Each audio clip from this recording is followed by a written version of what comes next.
मैं इस घर को प्यार का मंदिर समझती थी। बेटा तुम तो ऐसी न थी, घर में कोई कुछ कह दे तो घर माथे पर उठा लेती थी। और आज? मालती जी ने मोनिका को फोन पर उसकी हालत जानकर कहा। आंखों में आंसू छिपाते हुए मोनिका ने कहा, माँ, दर्द होता है तो तुम्हें बता देती हूँ, अच्छा लगता है। पर माँ, अचानक से कुछ भी फैसला लेना साधारण बात नहीं है, जैसे आप कहते हो। अरुण का घर छोड़ दूँ? माँ, उसके बाद का भी तो मुझे सोचना चाहिए।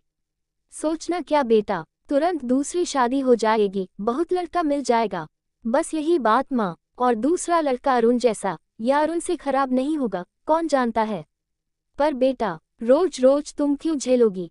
अब वो जमाना न रहा कि जिस घर में डोली जाएगी उसी घर से अर्थी उठेगी। अब सहने का जमाना नहीं है। देखो बेटा, सुमित्रा जी, मोनिका की सास तुझे कभी भला न बोलती हैं। अरुण की हरकतों की तो बात ही क्या करें, तो फिर क्यों और कैसे तुम वहां रहोगी? मोनिका की 4 वर्षीय बेटी तब तक जग चुकी थी। माँ, रूही जग गई है, मैं बाद में बात करती हूँ।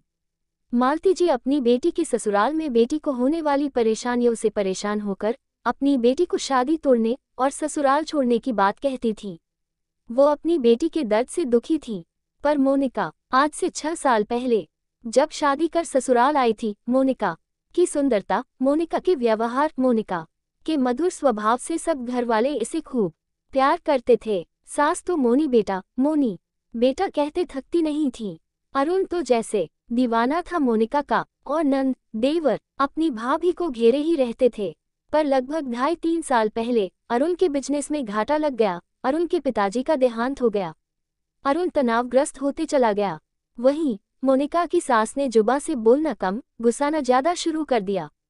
अरुण के सिर पर छोटे भाई बहन की पढ़ाई, घर का खर्चा, पिता के न रहने का गम, ऊपर से उसे भी अपनी एक बेटी हो चुकी थी। परिवार और खर्चा बढ़ता जा रहा था। आमदनी का कोई स्रोत नजर न आ रहा था। अरुण न जाने क्यों मोनिका पर बात बात पर गुस्सा हो जाता, जबकि इन हालतों में भी मोनिका अपने परिवार के साथ थी, उनके दुख में दुखी और उनकी खुशियों में अपनी खुशियां ढूंढती थी। पर सुमित्रा जी जैसे सारे परेशानियों की वजह मोनिका को ही समझने लगी थी। साथ ही अरुण भी मोनिका को भला बुरा कहते नहीं थकता था। रूही का जन्मदिन है तो मैं क्या करूं? माँ बुला रही है तो जाओ ना, कोई मना किया है क्या? आप इतने परेशान क्यों हैं? तो खुशी से नाचूं। मतलब मोनिका के किसी भी सवाल का अरुण सीधे सीधे जवाब नहीं देता था। साथ ही न ढंग से बात करता, न कभी मोनिका की तारीफ। सासू माँ भी मोनिका को समझती न थी। जिस घर में मोनिका को इतना प्यार मिला, वहीं मोनिका अब प्यार भरी बोली के लिए भी तरसती। आए दिन अरुण और मोनिका के बीच झगड़े होते रहते। कभी कभी मोनिका सोचती, मैं इस घर को प्यार का मंदिर समझती थी, पर ये तो नफरत का द्वार निकला। इन लोगों का ये भी रूप होगा, मैंने कभी सोचा भी न था। इनके इस पहलू से तो मैं अनजान ही थी, पर अच्छा ही हुआ कि इन लोगों का ये पहलू भी मेरे सामने आ गया। रूही को खाना खिलाने के बाद मोनिका रसोई के कामों में लग गई। अरुण पीछे से आकर मोनिका को चूम लिया। आज तो आपको मुझ पर बहुत प्यार आ रहा है। हाँ, अपनी बीवी पर प्यार आना कोई गलत बात है क्या? अच्छा, शर्माते हुए मोनिका ने कहा। माँ की आवाज पर अरुण रसोई से बाहर आ गया। मोनिका ने सोचा, यही तो मेरा अरुण है। मैं बेकार में इनके नकारात्मक पहलू के बारे में सोचने लगी थी। मोनिका अपने रिश्ते में बिल्कुल मजबूत हो गई। दूसरे दिन माँ से बोली, न माँ, इनके प्यार और अधिकार भी याद करो। थोड़ी बहुत परेशानी हर रिश्ते में होती है। अभी के व्यवहार को देखकर मैं भविष्य का फैसला न लूंगी। मोनिका ने माँ से ये भी कहा। माँ, रिश्तों में सिक्के की तरह 2 पहलू होते हैं, बिना दोनों तरफ देखे हमें कोई फैसला नहीं लेना चाहिए। माँ क्या कहती? चलो बेटा, तुम जिससे खुश हो वही अच्छा। मैं माँ हूँ, दर्द तुम्हारा नहीं सुन पाती हूँ, बस इसलिए। मोनिका अपने परिवार के सकारात्मक पहलू में खो गई, जो उसे सुकून और शांति देता था। जातियाँ अब और बर्दाश्त नहीं करूँगी। संयुक्त परिवार में दादा दादी, चाचा चाची, माँ पापा सबके लाडम प्यार में पली बड़ी होने के बावजूद शीला बहुत ही संस्कारी और सुलझी हुई लड़की थी। बड़ों को मान और छोटों को प्यार देने में वह कभी नहीं चूकती थी। पढ़ाई से लेकर बाकी सभी दूसरे कामों में निपुण थी। सबको चिंता थी तो बस एक बात की, उसे एक अच्छा ससुराल मिले, लड़का होशियार और काबिल हो, उसमें कोई किस्म का अवगुण ना हो। जिस तरह हमारी बेटी सर्वगुण संपन्न है, वह भी उसके बराबरी का हो। ताकि बेटी ससुराल में राज कर सके, पर वह सबसे एक ही बात कहती, आप सब इतनी चिंता क्यों करते हो? किस्मत से ज्यादा और वक्त से पहले किसी को कुछ नहीं मिलता है। मेरे भाग्य में जो होगा मुझे वही मिलेगा। लेकिन सब हैरान थे उसकी सोच पर। सब उससे यही कहते, बेटा तुम कौन से जमाने में जी रही हो? आजकल की लड़की होकर भाग्य और दुर्भाग्य मानती हो। लेकिन वह अपनी बात पर अडिग रहती। वक्त अपनी रफ्तार से आगे बढ़ रहा था। शीला के लिए रिश्ते भी आने शुरू हो गए। कई रिश्ते आए।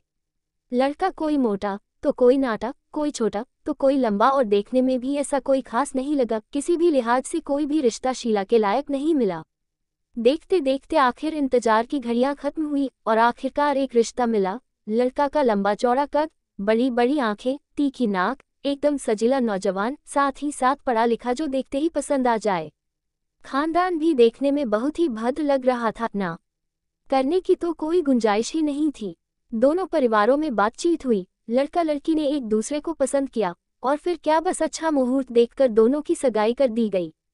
शादी में अभी 4 महीने शेष थे। सब बड़ों ने मिलकर तय किया कि शीला और रमन को घूमने फिरने की इजाजत दे दी जाए, ताकि दोनों बच्चे एक दूसरे को और अच्छी तरह समझ सके। और साथ में शीला का छोटा भाई चला जाएगा। फलस्वरूप दोनों परिवारों की रजामंदी से शीला अपने छोटे भाई को साथ लेकर रमन के साथ घूमने फिरने लगी। शीला को सब कुछ बहुत अच्छा लग रहा था, ये सोचकर कि उसकी किस्मत वाकई में बहुत अच्छी है। रमन जैसा हैंडसम और संस्कारी लड़का उसका जीवन साथी बनने वाला है। नए नए सपने उम्मीद बनकर आंखों में जन्म ले रहे थे। सपने बुनते बुनते पता ही नहीं चला कब डोली चढ़ने का वक्त आ गया। अंततः शीला की शादी रमन के साथ हो गई। सुहाग की सेज पर शर्माती और सिकुचाती हुई सी अपने पति का इंतजार कर रही थी। हालांकि दोनों एक दूसरे को बहुत अच्छी तरह से जानते थे, लेकिन फिर भी नए घर, नए माहौल में एक बार तो मन में डर समाये ही रहता है हर लड़की के मन में, कि वह एडजस्ट कर पाएगी या नहीं। यही सब सोच रही थी कि तभी रमन कमरे में आया। न कोई बात की और ना सुनी, बस बत्ती बंद की और शीला को अपनी आगोश में ले लिया और उसके साथ जबरदस्ती करने लगा। शीला चिल्लाई, छोड़ दो मुझे बहुत दर्द हो रहा है, वह बार बार कह रही थी।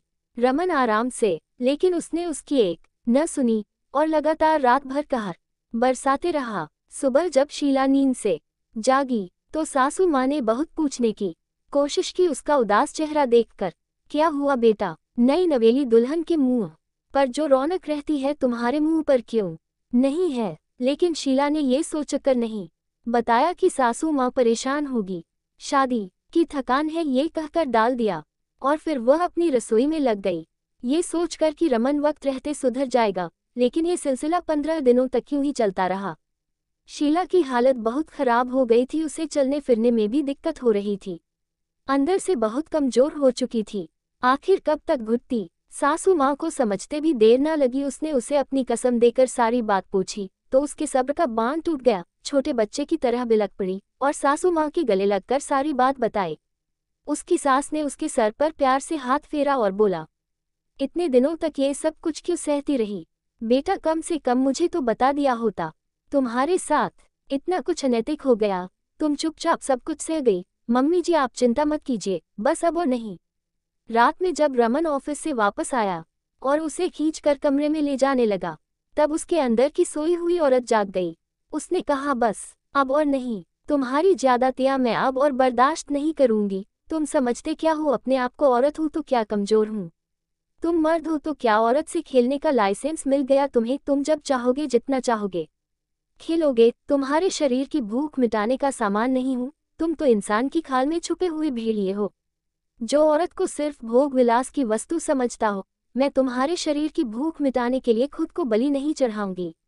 मैं आज अभी इसी वक्त तुमसे रिश्ता तोड़ती हूँ। ठीक कहा बेटी, सासू माँ ने कहा। मुझे तुम पर गर्व है। तुम्हें तो इस हैवान को शादी वाली रात ही छोड़ देना चाहिए था। ये तो तुम्हारे संस्कार ही थे जो तुमने इसका अनैतिक व्यवहार इतने दिनों तक बर्दाश्त किया।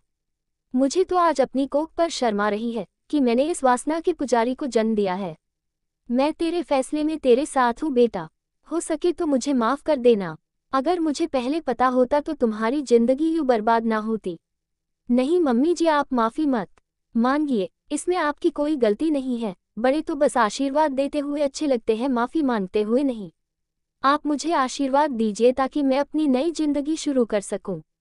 मेरा आशीर्वाद बेटा हमेशा तुम्हारे साथ है। ठीक है कहकर शीला अपने घर की तरफ चल पड़ी। आज शीला की कही बातें घर वालों को समझ में आ गई। जो भाग्य में होता है वही मिलता है।